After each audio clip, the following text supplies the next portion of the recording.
Bien-aimés dans le Seigneur, bonjour. C'est un plaisir pour nous de nous retrouver encore cette semaine dans le cadre de notre étude biblique consignée dans cette émission spéciale à l'école du sabbat sur votre chaîne PPT TV.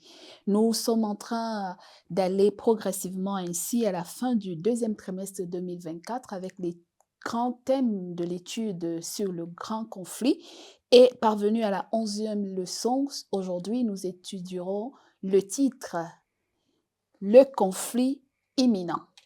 Pour aborder les différents aspects de cette leçon riche et dense et surtout des leçons qui nous permettront de comprendre la portée significative de l'analyse de la prophétie en ces temps de la fin, nous avons comme à la coutume dans ce plateau notre frère Innocent. Bonjour Innocent. Bonjour Florence.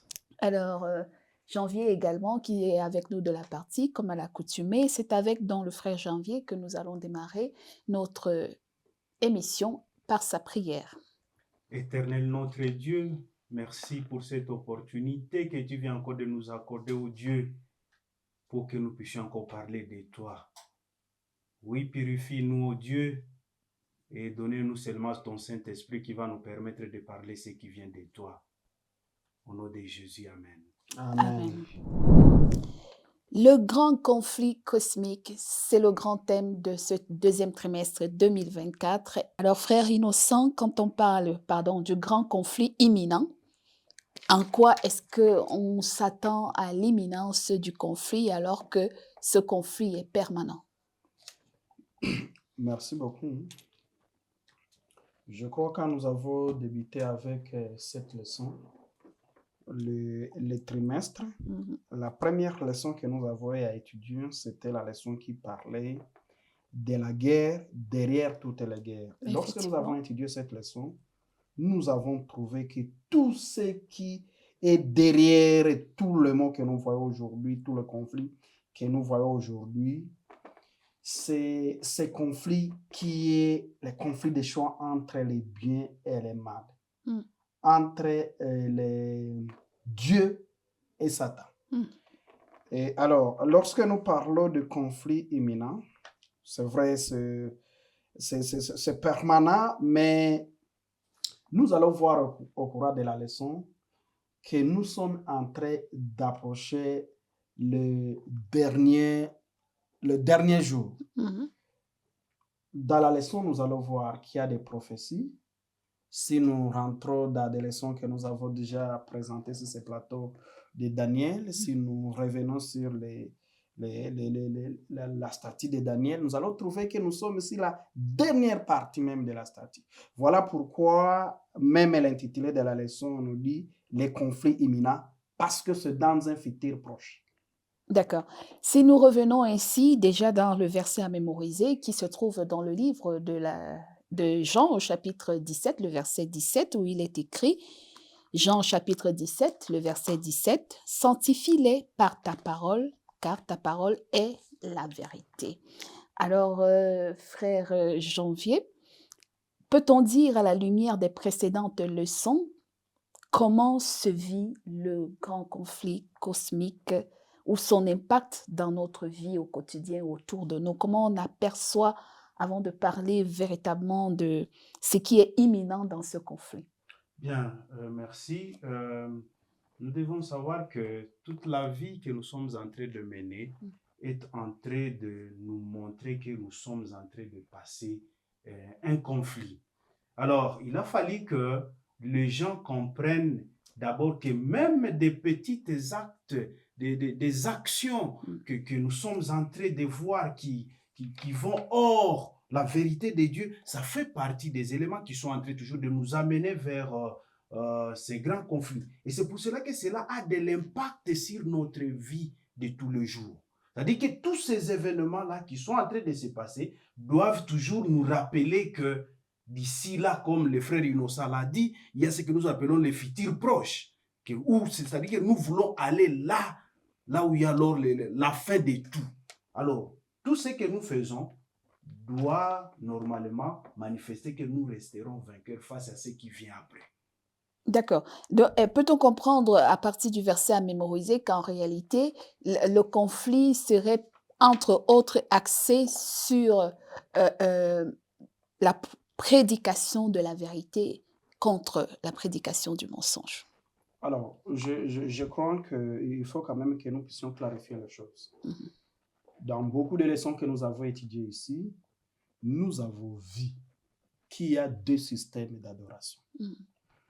Lorsque nous parlons de deux systèmes d'adoration, il y a l'adoration qui reconnaît Dieu comme créateur Très bien. de tout ce qui existe. Mhm.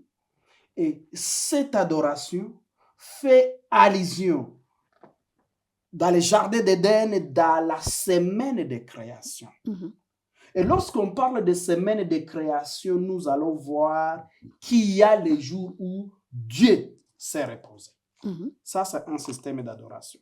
Le deuxième système d'adoration, c'est un système qui a été initié par les humains. Mhm. C'est un système qui prône que le système que nous venons de parler, où Dieu reconnaît 6 jours de création et se repose le 7e jour, qui est le sabbat. On a un autre système qui a été institué par les hommes, où on change les jours d'adoration.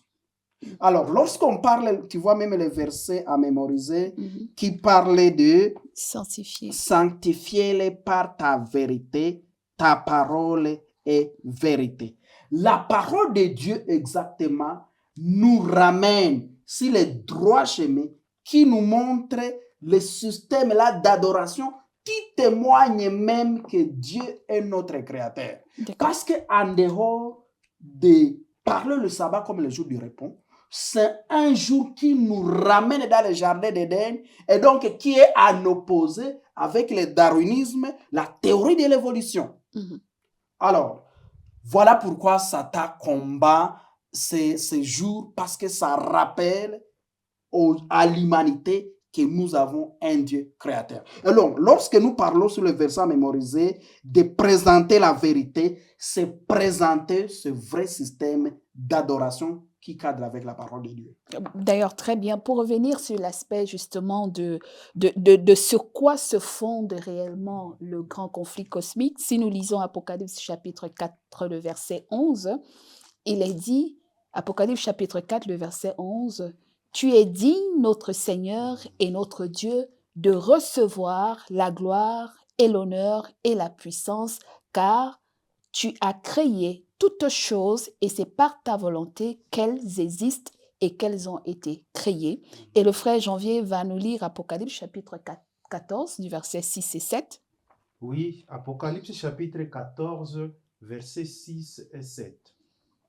J'ai vu un autre ange qui volait parmi les milliers du ciel, ayant un évangile éternel, pour l'annoncer aux habitants de la terre, en toute nation, toute tribu, toute langue, et à tout peuple. Mhm. Il disait d'une voix forte, « Craignez Dieu et donnez-lui gloire, car l'heure de son jugement est venue, et adorez celui qui a fait les ciels et la terre, et la mer, et les sources d'eau. » Donc, justement, nous sommes dans le dernier livre de la Bible, qui est le livre de la Révélation, dans certaines versions, ou le livre de l'Apocalypse. Et ça, là, le dernier livre nous renvoie à la notion d'un Dieu créateur qui est digne de recevoir honneur, louange, adoration et puissance. Comme le disait le frère Innocent tout à l'heure, peut-on dire que réellement, le grand conflit cosmique est justement axé sur la personne de Dieu, son caractère, son identité en tant que créateur. Parce que la Genèse, qui est le premier livre, nous révèle dès ses premiers chapitres un monde créé par quelqu'un. Et la parole de Dieu nous dit justement que ce monde a été créé par Dieu. Genèse 1, verset 1. Au commencement, Dieu créa les cieux et la terre. Et nous nous retrouvons au dernier livre de la Bible, Apocalypse, qui rappelle l'identité de Dieu. Donc, en quelque sorte, le grand conflit cosmique se base ou se fonde sur l'adoration. L'adoration. Alors, Janvier, pourquoi l'adoration fait-elle objet de tant de débats envers le Créateur, l'adoration envers le Créateur, parce que justement, dans notre monde aujourd'hui, il y a une prédisposition à adorer plusieurs choses à la fois, autres que le Créateur. En fait, quand on parle de l'adoration, Mhm, d'abord, l'adoration revient à un quelqu'un à qui l'on doit plus du respect, par exemple. mhm, Si nous voyons depuis le début de la prophétie, nous allons trouver qu'il y a des bêtes qui sont venues. mhm. Et vous allez voir qu'on était en train toujours de vouloir s'attaquer.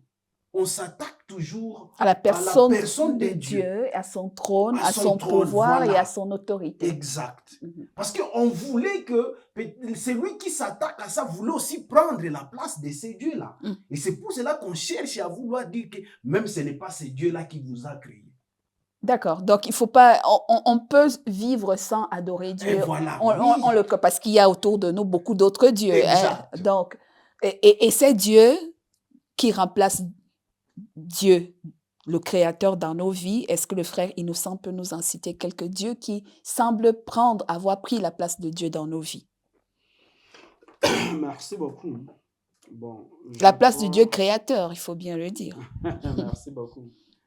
Alors, d'abord, quand nous avons parlé du système d'adoration, il y a un Dieu qui nous a créés, mais également ce Dieu, il nous donne les commandements, nous donne la loi.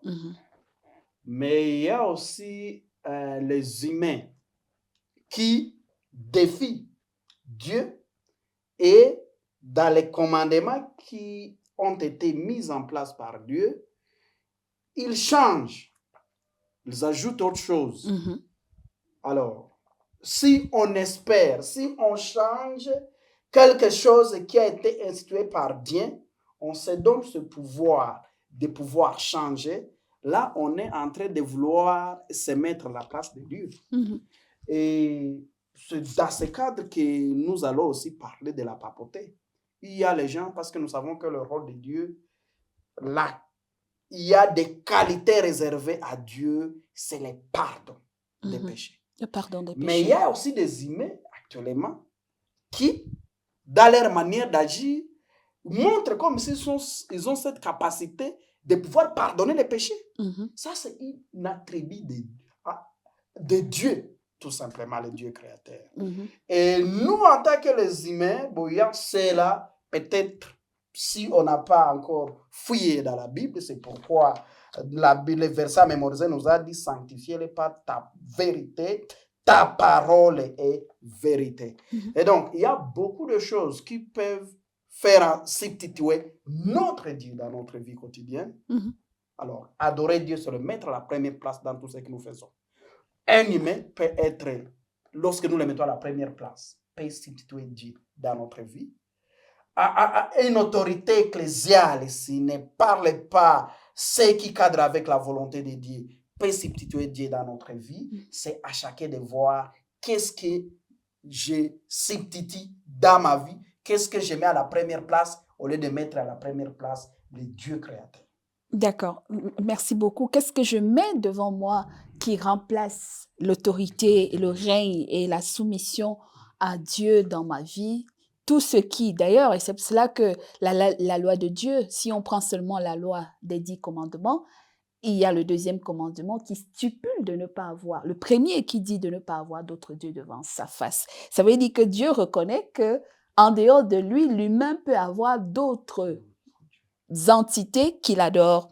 Et après, Dieu ajoute au deuxième commandement, si nous lisons Exode le chapitre 20, tu ne te feras point d'image taillée de représentation quelconque des choses qui sont en haut, en bas, sur la terre, plus bas, dans les profondeurs, et que tu te prosterneras pas devant et tu ne les adoreras pas parce que je suis un Dieu jaloux.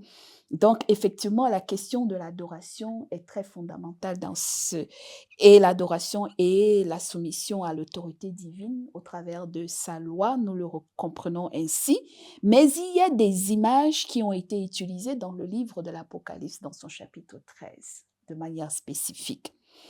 quand nous lisons le livre d'Apocalypse, chapitre 13, « Puis je vis monter de la mer une bête qui avait 10 cornes et 7 têtes, et sur ces 10 cornes, 10 diadèmes, et sur ces têtes des noms de blasphème. » Et généralement, on sait que quand on blasphème, c'est que c'est une parole prononcée contre Dieu. l'autorité de Dieu. Et on nous parlera donc de la bête, du dragon, dans ce même chapitre d'Apocalypse, et de l'image de la bête. Alors, frère Janvier, comment comprendre ces images sur les bêtes qui montent, la bête qui monte de la mer, la bête qui monte de la terre, l'image, la marque, et puis nous reviendrons sur certains aspects. Oui, merci. Vous savez que Dieu, lui, dans sa façon d'apprendre aux humains, il utilise toujours des choses des choses que nous-mêmes nous connaissons pour que nous comprenions la densité des choses. Et quand il parle, par exemple, je suis là avec Apocalypse chapitre 13, la bête qui monte de la terre.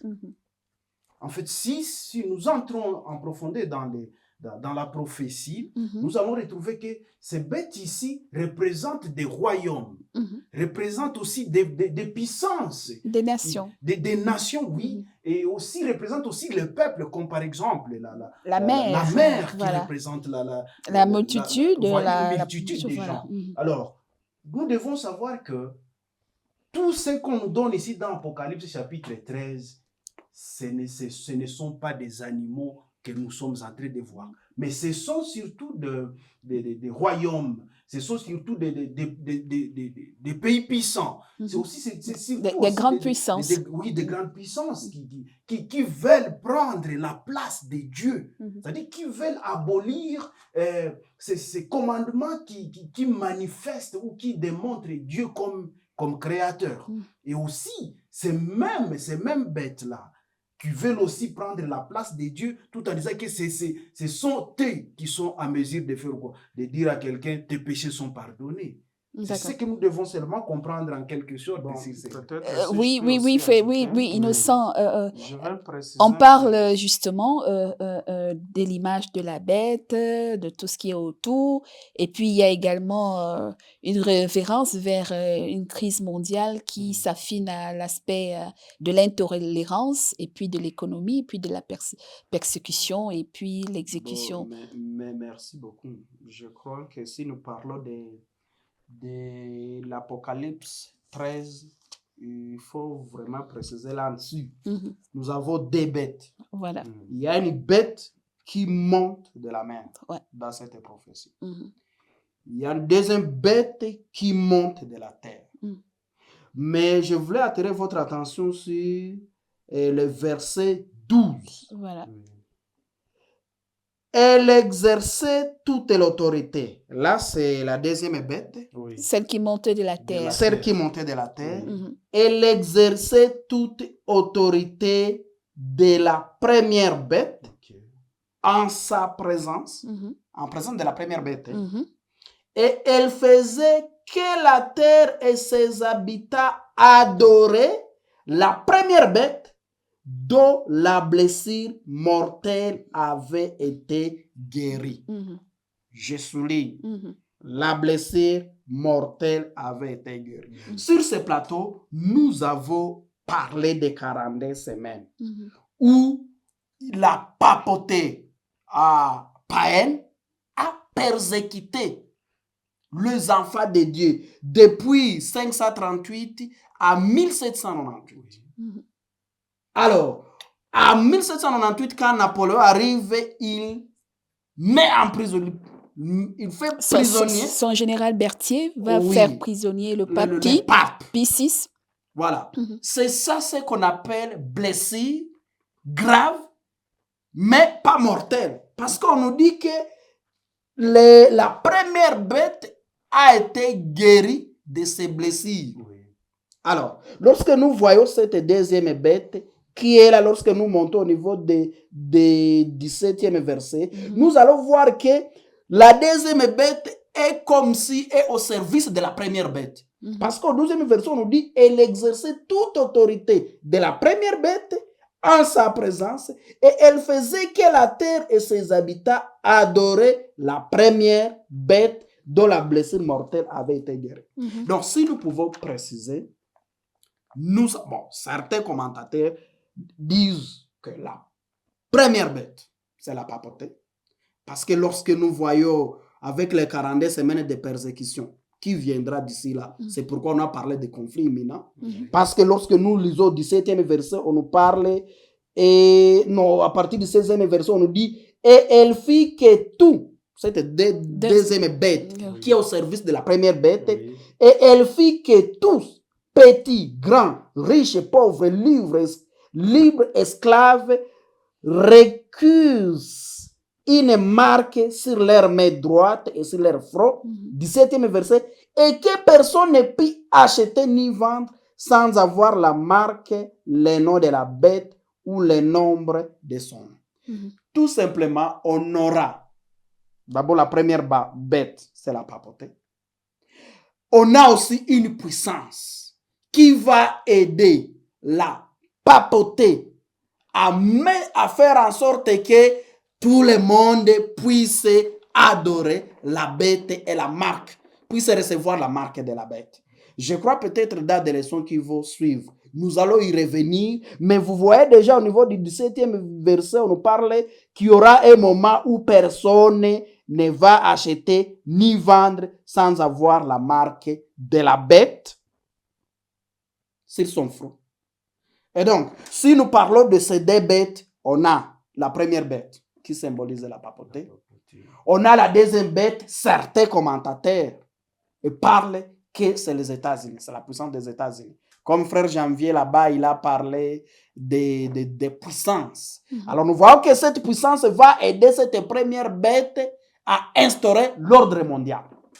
Oui, parce que quand on revient pour finir vers la fin de cette édition, parce que pour nous résumer, c'est que il y a un conflit sur l'autorité de Dieu et son emprise et sa loi. Et parmi les commandements, le commandement qui réfère à l'autorité suprême de Dieu en tant que créateur, c'est le 4e commandement. Ouais. Maintenant, quand on parle des bêtes et des puissances, c'est tout système mondial qui usurpe l'autorité de Dieu. Et donc, on a un mélange de la puissance civile et de la puissance religieuse. C'est-à-dire l'État qui donne des lois et des règles à respecter et qui vont à l'encontre de la volonté de Dieu. Et puis, donc, il y a cette volonté d'imposer au monde entier un système d'adoration qui soit contraire, d'où la puissance religieuse. Maintenant, on nous dit effectivement dans Apocalypse 13 qu'il y aura à un moment donné une coalition entre l'État et le religieux pour imposer un système qui va donc amener les hommes à choisir qui adorer, soit Dieu le Créateur, soit un autre système. Et c'est pour cela qu'il dit que quiconque ne s'alliera pas à ce système, qu'on appelle également l'image de la bête à travers le protestantisme apostat, c'est-à-dire la coalition des églises dites aujourd'hui protestantes, qui vont s'unir et valider un système d'adoration unique et universel et qu'ils vont imposer à tous les princes et à tous les rois et à tous les habitants de la terre en leur disant désormais, nous décidons que tout le monde qui n'adore pas Dieu de telle manière est contre nous. Et on va se retrouver dans un système d'adoration de 2 blocs et de 2 camps. Comment donc ceux qui vont être persécutés parce qu'ils n'auront pas accepté la marque de la bête sur eux, parce qu'ils vont rester fidèles au commandement de Dieu, conseille comment préparer ceux qui veulent rester fidèles à Dieu à l'imminence de ce grand conflit qui va bientôt s'abattre sur la terre en ce qui concerne suivre Dieu et sa loi ou désobéir à Dieu et suivre la volonté des puissances ou des hommes. Comment préparer le peuple? C'est une grande question. Mais je veux que nous sachions, nous et nos téléspectateurs, que les habitudes créent le caractère. On ne va pas apprendre à nager les jours où les bateaux se noient. Mais plutôt, on apprend à nager ça devient l'habitude, on connaît nager. S'il y a quelque chose qui vous arrive, vous savez vous sauver. Et nous devons, à partir de maintenant, commencer à avoir cette habitude d'être obéissant à notre Dieu. Le verset à mémoriser, il a dit, sanctifiez-les par la vérité, ta parole est la vérité. Est-ce que nous fuyons dans la parole de Dieu et savoir ce qui est vérité pour que nous ne soyons pas trompés? Sinon, on n'apprendra pas à chercher la vérité lorsque l'imposition du système d'adoration va arriver. Il faudra qu'on ait de l'information sur la vérité à partir d'aujourd'hui. Et c'est pourquoi, au niveau du 12e verset, on nous a dit, c'est ici la persévérante des saints qui garde les commandements de Dieu et la foi de Jésus. Puisse aujourd'hui fouiller dans la parole de Dieu et savoir c'est quoi, qu'est-ce que la parole de Dieu dit. Ça, c'est aussi une manière de nous préparer à cette crise qui nous arrive d'ici là. Ça va nous trouver état de gens préparés et nous savons que d'ici là, c'est là qui seront ayant un cœur disposé pour obéir, rester fidèle à Dieu. Dieu leur dotera une autre force extraordinaire, comme ceux-là qui ont reçu la force lors de la première persécution. Et bien évidemment, pour finir avec le frère Janvier, nous savons que l'Église de Dieu, le peuple de Dieu a toujours été persécuté en tout temps. Donc, dans les jours à venir, il y aura une loi qui va s'imposer dans tout le monde entier. Soit adorer Dieu selon sa loi et le jour qu'il a agréé, qui est le sabbat, ou adorer un autre système religieux qui sera contraire à l'adoration du sabbat. Une loi va être imposée, certainement la loi du dimanche, comme on le dit. Comment est-ce que nous sommes prêts à ne pas porter sur nous la marque de la bête? Et j'espère que la prochaine leçon nous permettra de savoir ce que c'est que la marque de la bête, parce qu'aujourd'hui, on essaie de nous détourner avec les histoires de puces, des puces et tout, qu'on mettra certainement quelque part, mais comment prévenir les enfants de Dieu à ne pas tomber dans le piège de la séduction du mal? Merci. Nous qui sommes en train de lire la parole de Dieu, nous sommes appelés aussi à avoir confiance à cette parole de Dieu. Parce que c'est cette parole qui nous permettra aussi de vaincre. Parce que Jésus lui-même l'utilisait pour vaincre Satan. Il est écrit. Et moi et toi, nous devons dire qu'il est écrit. Si et seulement si, j'ai confiance à ce qui est écrit comme vérité. Et nous resterons vainqueurs. Merci beaucoup. Donc, dans Apocalypse, le chapitre 14, certainement, nous voyons le message de 3 anges, le message des 3 anges. Il y a un message qui nous interpelle à sortir de Babylone. Certainement, la loi, les mondes vont s'unir pour créer un unique système d'adoration universelle et qui va nous imposer des conditions. Ni vendre, ni acheter, ni faire quoi que ce soit si tu n'es pas dans l'autre système d'adoration. Mais il y a également un autre système, celui de la fidélité au Dieu créateur et au respect de ses ordonnances et de sa loi en tant que Dieu créateur. Nous sommes donc appelés aujourd'hui à faire un choix parce que le message des 3 anges nous dit « Sortez du milieu d'elle, mon peuple, sortez de Babylone », c'est-à-dire de la confusion, du faux système d'adoration. Et c'est maintenant que nous avons le devoir de nous préparer. Ce n'est pas quand la loi surviendra que nous aurons à nous voir à quel moment. Peut-être, si le Saint-Esprit n'est pas encore retiré de la terre, à ce moment, nous aurons encore le choix de nous répartir. Mais si le Saint-Esprit s'en est déjà allé, il sera trop tard. C'est maintenant qu'il faut faire son choix entre adorer le vrai Dieu selon son esprit et sa vérité, ou adorer autre chose. Que le Seigneur donc nous aide à comprendre cette immense vérité pour que la vérité nous sanctifie par sa parole. Nous allons donc demander aux frères innocents de nous unir dans la prière. Prions. Éternel notre Dieu, nous voulons te dire merci parce que tu viens encore une fois de nous parler. Tu nous as parlé au ciel et nous t'avons écouté au travers de ta parole. Nous voudrions que cette parole ne puisse pas passer inaperçue dans nos vies. mais que nous puissions de maintenant commencer à nous préparer à ce conflit imminent, à cette crise finale, afin que lorsque cela va arriver, puisse nous trouver état déjà préparé, afin que nous puissions sortir vainqueurs, rester fidèles à toi. Au nom de Jésus, Amen. Amen. Nous nous disons donc au revoir et à la semaine prochaine, s'il plaît à Dieu. Restez connectés au programme de PPT TV sur notre chaîne YouTube. Likez, partagez, aimez nos vidéos et laissez-nous vos commentaires et vos questions. Au revoir.